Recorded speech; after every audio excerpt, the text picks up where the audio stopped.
Bismillah ar-Rahman ar-Rahim. Excellencies, ladies and gentlemen, at the outset, I would like to take this opportunity to thank the World Bank Group as well as the World Resources Institute for convening this important dialogue at this relevant point in time as Egypt prepares to host the United Nations Framework Conventions on Climate Change COP27 in November 2022. I would like also to thank Ms.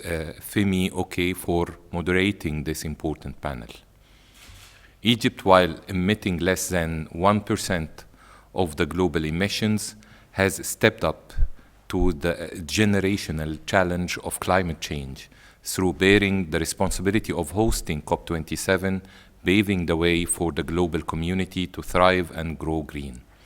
We need to maintain the momentum that had flourished during COP26 to raise our collective climate ambitions, while making sure to concentrate on the implementation of the Paris Agreement provisions as well as institutional bridges at large. To this, Egypt stands ready to cooperate with its partners across the globe for a cleaner and greener earth. Ladies and gentlemen, we cannot tackle the climate crisis without rethinking mobility, especially as the transport sector is the second largest greenhouse gas GHG emitter in Egypt.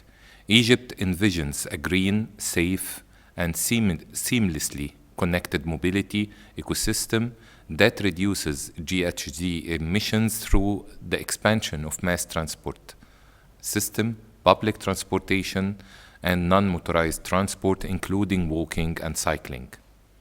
The recent years have witnessed the implementation of major climate change and mitigation efforts in Egypt that significantly reduces GHG emissions.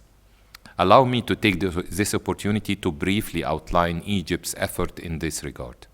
First, applying a set of environmental measures to the overall National Investment Plan 2021-2022, which would reflect on greening the national budget with the aim of reaching 100% green budget by year 2030.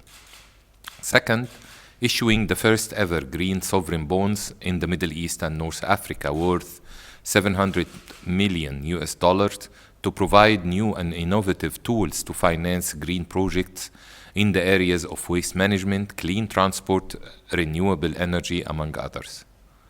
Third, working closely with the banking sector to mainstream climate and the environment in banking policies and strategies.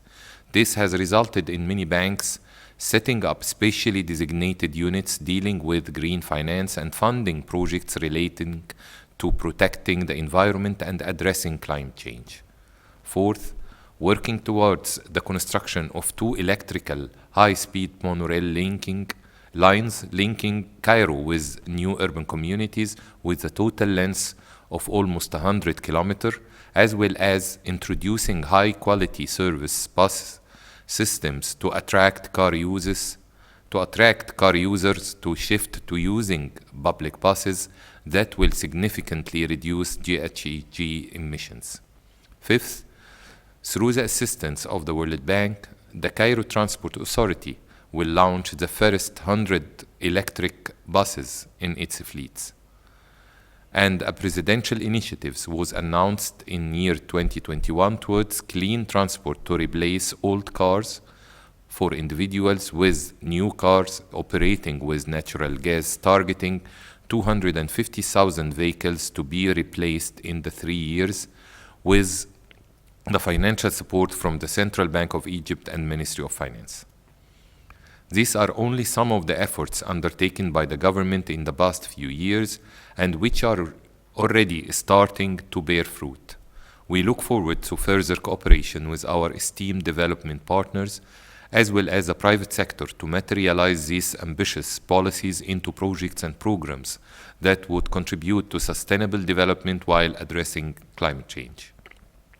Ladies and gentlemen, our African continent remains one of the most affected regions by the negative impacts of climate change despite not contributing to its causes. Yet Africa is keenly working on enhancing its ambition and the vast number of climate initiatives launched by Africa is a true testament to its commitment to the global climate action and to the goals of the Paris Agreement.